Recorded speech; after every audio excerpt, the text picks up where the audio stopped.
The electrical industry is constantly changing. Technology changes drive legislation and industry standards, which directly impact the electrical worker.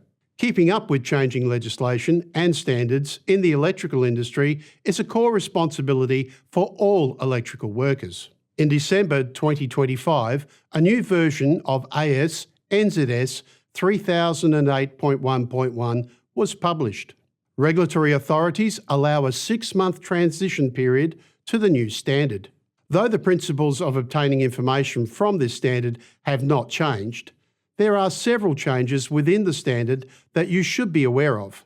When looking at current carrying capacity of cables, DC values for 2 single-core and 2-core cables are now determined from the process outlined in Appendix A8 of the standard.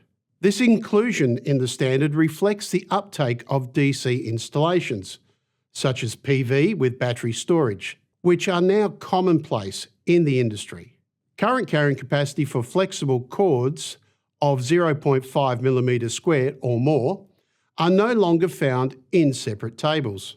These are now included with other conductors in normal current carrying capacity tables. Conductor sizes up to 630 mm² are also included. Individual current carrying capacity tables are now displayed in landscape format with attached notes on the following pages. Some current carrying capacity values for specific lay conditions have changed from the previous standard. Due to the industry take-up of certain 110°C cables, changes have been made to the calculation of current carrying capacity, reactance, and volt drop for XHF 110 cable type. The term derating factor is not used in the new standard.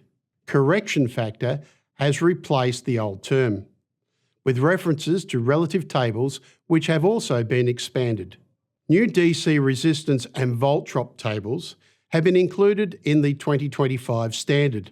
Updated information on correction factor for ambient temperatures and depth of lay is also included. The table numbering system has changed, and users will need to become familiar with this. Table numbers begin with the numerical value of the section in which the table is contained. Guidance on voltage rise from grid feed-in equipment is given in Section 4 of the standard.